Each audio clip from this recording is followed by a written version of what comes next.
All right. We have a lot of great stuff this week in movie news. Our first bit of movie news, Barbenheimer has been doing great in theaters. Barbie and Oppenheimer have been slaying at the theaters, which is great because I feel like the theaters needed revitalization, and people got excited again. They're jumping on the bandwagon and going to actually see a movie in a theater, in an actual theater. What do you think about that?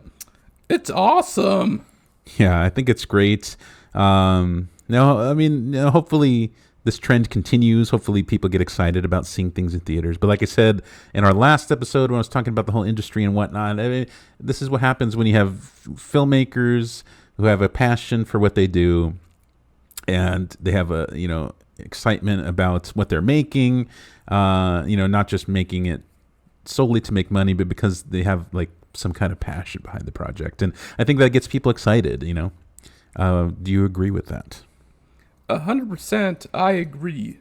So according to the numbers and whatnot, both of the movies have been consistently delivering over 20 million and 10 million respectively for Barbie and Oppenheimer. The trend continued on Thursday as Barbie grossed 21 million and Oppenheimer added another 10 million to its domestic haul. After 1 week in theaters, Barbie movie had made nearly 260 million in the United States, while the Nolan film Oppenheimer made just under 130 million. And then they say that the Barbie movie is definitely on track to reach $1 billion. So it's they say it's going to be like the highest grossing movie ever directed by a woman. So this is great. Both movies are doing great. They're very successful. I couldn't be more ecstatic. I thought they were great. So we'll get into that though. Continuing on with some news, Quentin Tarantino was spotted buying tickets for the Barbie movie after watching Oppenheimer. So he jumped on the Barbenheimer trend. What do you think about that? That's awesome. He's a man who loves his movies like we are. Exactly. And I bet he was way to go, Tarantino. I bet he was specifically excited to see the Barbie movie because it has Margot Robbie feet, and we know how he's a big foot enthusiast. So I bet he was eager to watch that movie. Just not to get too off topic here. All right. Let's move on from this. Cillian Murphy, of course, who plays Oppenheimer in the movie, he said that he's down to play Ken in a sequel to the Barbie movie. He's been quoted as saying, "Let's see the script. Let's have a conversation." So I think that'll be a funny crossover, kind of referencing the whole pop culture phenomenon that's going on. Would you like to see Cillian Murphy as Ken? Definitely. It'd be interesting. He's a great actor, and it'd be funny to see him play it. That'd be funny if he played it like really dramatically, and I think that would be hilarious. Oh yeah. Yeah. And apparently, the studios are eager to find their new Barbenheimer. Some are saying that the next Barbenheimer is going to be Saw X, releasing at the same time as the Paw Patrol movie. I think that's definitely a stretch. It's not even close. They're definitely trying to force another phenomenon like this to get ticket sales, but that's just an awful pairing. No. Right. That's all I have to say about that. No. All right. Let's move on. There's been some controversy. I don't know if you heard about this during the Oppenheimer movie. There's some gratuitous, well, not gratuitous, but there's some sex scenes in Oppenheimer. It is rated R. And apparently during one sex scene between Oppenheimer and his girlfriend, played by Florence Pugh, he is reading he's reading a book called the Bhagavad Gita, and it's a religious text for Hindus, and apparently that stirred a lot of controversy. So apparently, Uday Mahokar, founder of the Save Culture, Save India Foundation, wrote, "A scene in the movie shows a woman makes a man read the Bhagavad Gita aloud while getting over him and performing sexual acts and whatnot." And he basically saying that it's an insult to the culture, and he was asking Nolan to remove that. Of course, Nolan defends his decision, saying that the scenes were tasteful and it adds to the story and the character. What do you think about that? Do you think it was gratuitous, or do you think it was warranted in the movie? I thought it was a little bit of both. Very, very different for a Nolan movie. Because, Yeah. I didn't expect it. But, uh, big shout out to Christopher Nolan and his directing style.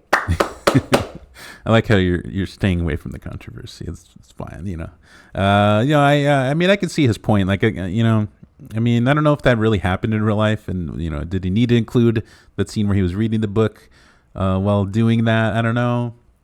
But hey, I'm not the award-winning director here, so I mean, if he felt that it was necessary in the story, I guess so.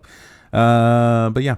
I mean, I don't know. I mean, I don't think they have any plans of removing it. I know in certain countries where it was released, they censored some of it. Like, I know you were talking about this before the podcast, but they had digitally inserted a dress onto Florence Pugh's character. So. Yes, it was a CGI dress, and Yeah. they, put it on, and of course it was very, very different. However, this does not afflict my opinion or affect my opinion on this movie because, however, I am a big, big Christopher Nolan fan. I saw Insomnia a while ago. Very, very awesome. I saw Batman Begins, The Dark Knight, The Dark Knight Rises. Awesome movies ever. Nice. Yeah. Yeah, he's a great director. So, it is what it is, and hopefully we could just move on from this. But, it's hard. It's hard when you release movies internationally. There's always a lot of considerations you have to take. But yeah, it's a tough one. All right. Moving on. Here's some movie rumor news. Apparently, during an interview with Thomas Hayden Church, who played the Sandman in Spider-Man 3, among a lot of other stuff, he said there was some speculation that he heard that Sam Raimi might be developing a Spider-Man 4. Of course, this is rumors. I mean, this that's been a rumor for a long time now. What do you think? I doubt it. I doubt it's going to happen. But what do you think? It should be interesting. Very, very interesting. I mean, I would wish, that's my wildest, dream of a movie, to see a Spider-Man 4 where they redeem, or Sam Raimi redeems himself for Spider-Man 3, which, actually it's grown on me over the years and I actually enjoy it now. But he said, Thomas Hayden Church said that there's always been some kind of, I've heard rumors that Sam Raimi was going to do another with Tobey Maguire, and that if it happens, I would probably campaign to maybe at least do a cameo. So he's interested in being it if it does happen. That's awesome. Yeah, so I don't know. I doubt it's going to happen, but only, However, one can there was only a wish. rumor about Tom Holland's Spider-Man fighting Vincent D'Onofrio's Kingpin. That would be cool. And of course, Vincent D'Onofrio was on board with it, but a lot of people were saying, like, I think it'll be a little too young for Spider-Man to be doing that because, I mean, it would be a little different, but it would be a little different, Daredevil-wise, a little bit, a little different. I mean, I think it would work perfectly fine. I mean, Kingpin was a Spider-Man villain before he became a Daredevil villain, so I think it'd be great to see them fight on screen. It'd be epic. Awesome. Definitely. All right. Moving on from this. Our next bit of movie news. Apparently, studios are doubling down on the use of AI, much to, writers and actors' chagrin. What does that mean, actually? So Netflix is offering up $900,000 for one AI product manager role. So that's insane. I mean, they could use that money to pay, many individuals, and as opposed to just paying one person to utilize AI. It's ridiculous. Netflix has posted a new production manager role for their AI machine learning program, and it pays, like I said, a whopping $900,000. And it's just, I don't know. What do you think? Do you think it's right to use AI? I don't know. I mean, it depends on whatever the directors like to use or whatnot, but I think it's really, really ridiculous. Yeah. I mean, I personally think that, well, it could be potentially used in their toolkit. I think it should not take over, people's roles in writing and acting, and you're going to lose that human touch, which makes this industry so special. It's we're we're seeing people's creativity and passion kind of come out on screen, and not all movies, but a lot of movies, it's like people's stories that they've created,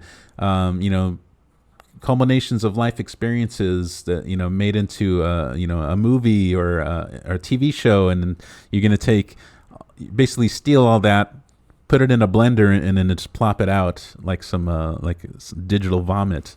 No, I don't think that's a good idea. And I'm for limited use of AI. I think it's like I said, a great tool, but it's definitely something that should not replace human beings. And apparently, Bryan Cranston agrees. Bryan Cranston addressed Disney boss Bob Iger during a passionate actor strike speech in New York City, saying, "I know, sir, that you look through this through a different lens. We don't expect you to understand who we are, but we ask you to hear us, and beyond that, to listen to us when we tell you that we will not be having our jobs taken away and given to robots. We will not have you take away our right to work and earn a decent living. And lastly, and most importantly, we will not allow you to take away our dignity." So I think that sums it up perfectly.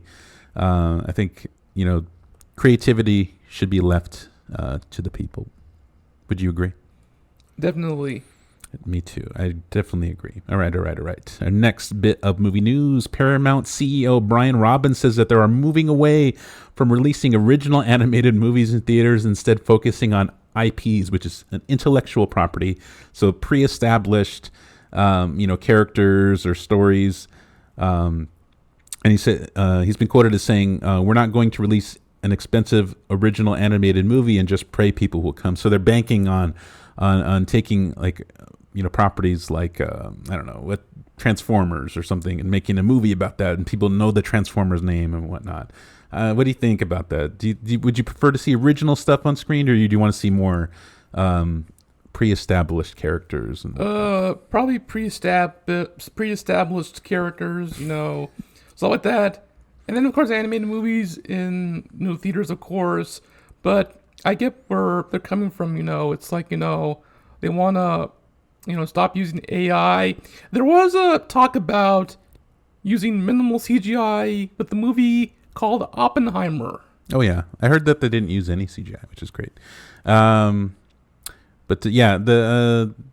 don't know. I think personally, I mean, I don't mind them using pre-established IPs. I mean, there's certain ones that I'm interested in. I want to see the movie, of course, but I feel like them solely focusing on using pre-established characters and storylines, and then not even wanting to produce brand new ideas out of fear of losing money. I get it, like the business decision wise, but creatively it just seems so boring. Come up with some new ideas. So you said you wouldn't mind seeing more pre-established intellectual properties on screen. No, I wouldn't mind at all. I have my own opinions. That's good. Yeah. And of course, the movie critics have their own opinions. But yeah, I'm looking forward to this excitement of many, many movies yet to come. Well, there are many, many movies yet to come. Apparently, Mattel has the same mindset. The Mattel execs are saying that they have a bunch of movies planned based off their pre-established IPs, including Barney, which I think we talked about it on a previous episode. Barney, Polly Pocket. They're doing a Magic 8-Ball movie. We'll get into those in detail in a little bit, but they're just digging. After the success of the Barbie movie, they're just digging into their treasure trove of crap, and they're going to churn out some movies. Most of them sound like they're going to be awful, but hopefully they're somewhat creative. We'll see, but. So like I mentioned, they're doing a Barney movie produced by Daniel Kaluuya. At least that sounds kind of interesting. Like I said, it's going to be an A24 type movie, very surrealistic, like a darker adaptation. And some compared it to Being John Malkovich or something like that. Have you seen that movie? It's pretty. Yeah, trippy. I've seen parts of it, and it's very, very interesting. So that could be interesting if they do movies where they do it like a twist on them, maybe. But I don't know. We'll see. Apparently they're doing a Polly Pocket movie, like I said. It's going to star Lily Collins from Emily in Paris. And then they're also doing a Hot Wheels movie, produced by J.J. Abrams. Yeah, I don't know about that one. Rock'em Sock'em Robots. It's going to star Vin Diesel. I don't know what the hell that entails, but I don't know. What do you think about a Rock'em Sock'em Robots It looks movie? interesting. I don't know. They're doing American Girl based off the American Girl doll. They're doing a Magic 8 Ball movie. They said it's probably going to be a PG-13 thriller. So, I mean, maybe it's going to be like a Ouija board type thing where someone shakes the Magic 8 Ball and has creepy premonitions or something. I have no idea.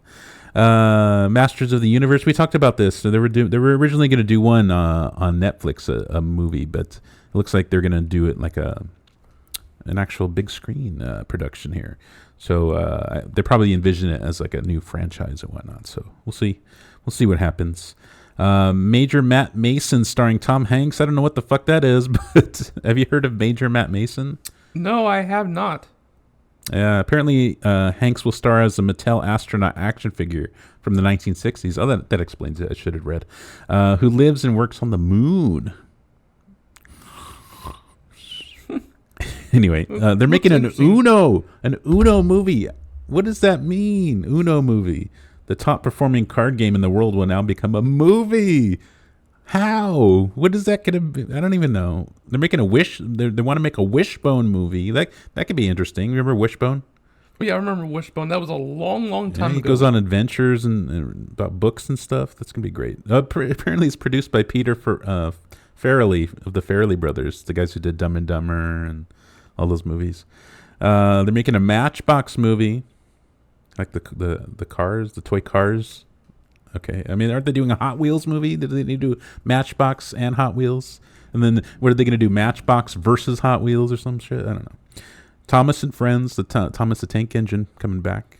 They should do a dark version of that. Like it's like their version of Winnie the Pooh, Blood and Honey, but Thomas the Tank, Hell Engine, Blood and Oil. I don't know.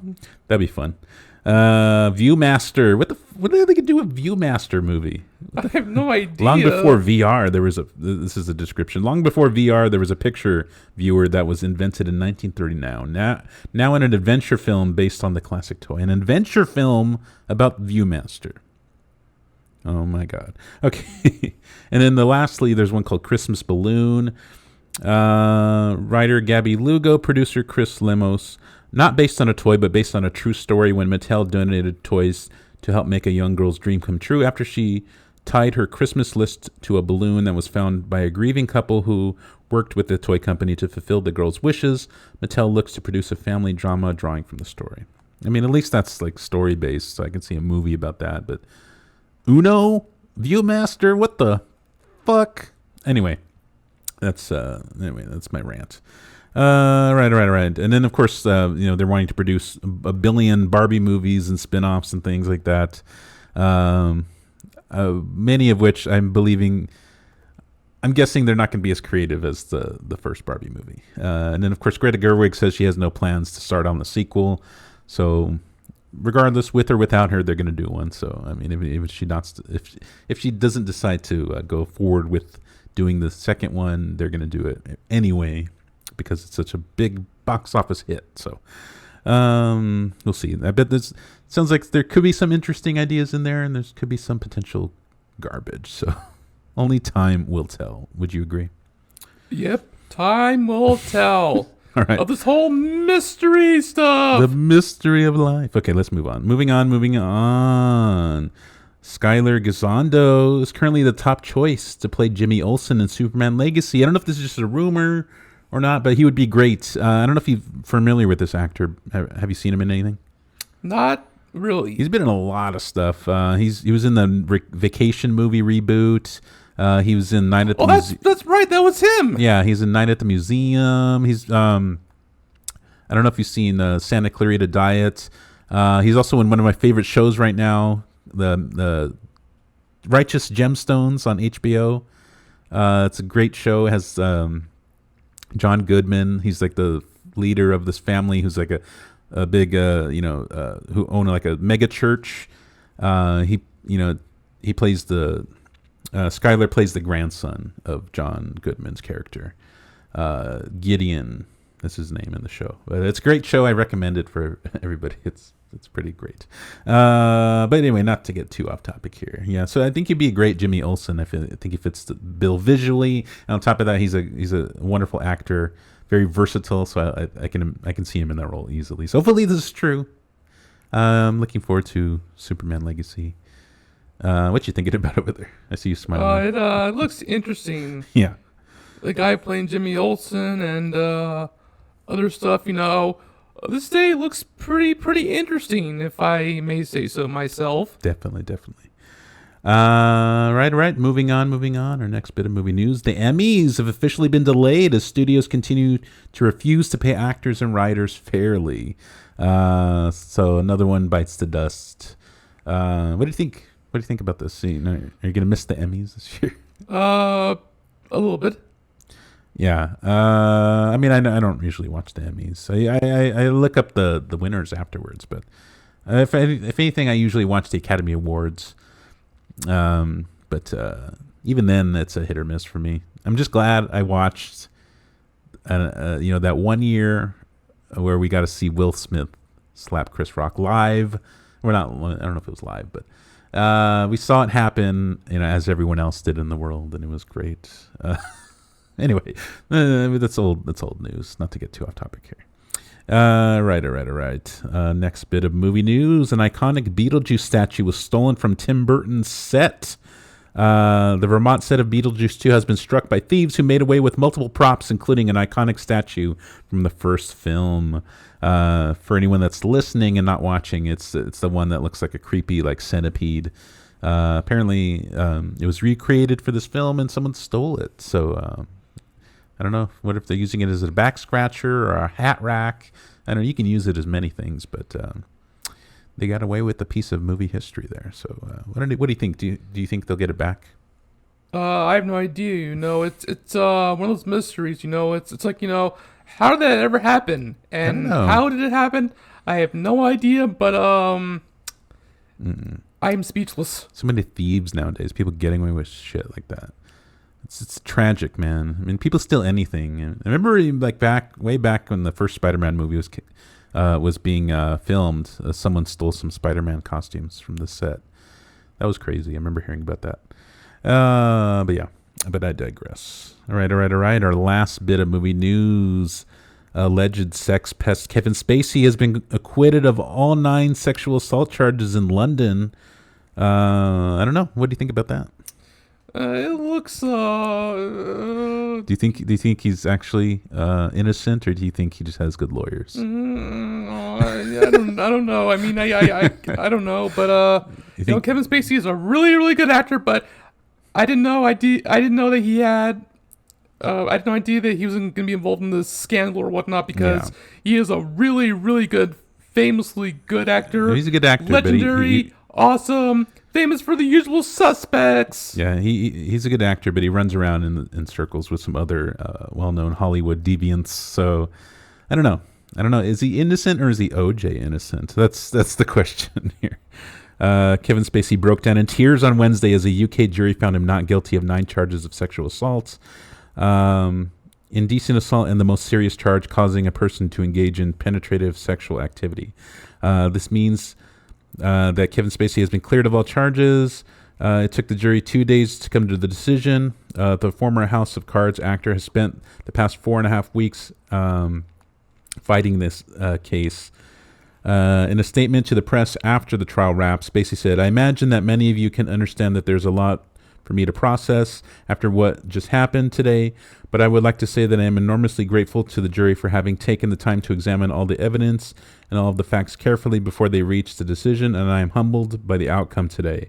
I also want to thank the staff inside this courthouse, the security, and all those who took care of us every single day, my legal team for being here every day, and that's all I have to say for the moment. Thank you very much." I don't know, man. Well, he got away with it, or no, maybe he's innocent. I don't know. I don't want to speculations here. I don't want to get sued or anything. No speculation. No speculation. So, I don't know. That's all I have to say about that, I guess. No further comments. Anyway, I believe this brings a wrap to This Week in Movie Movie News.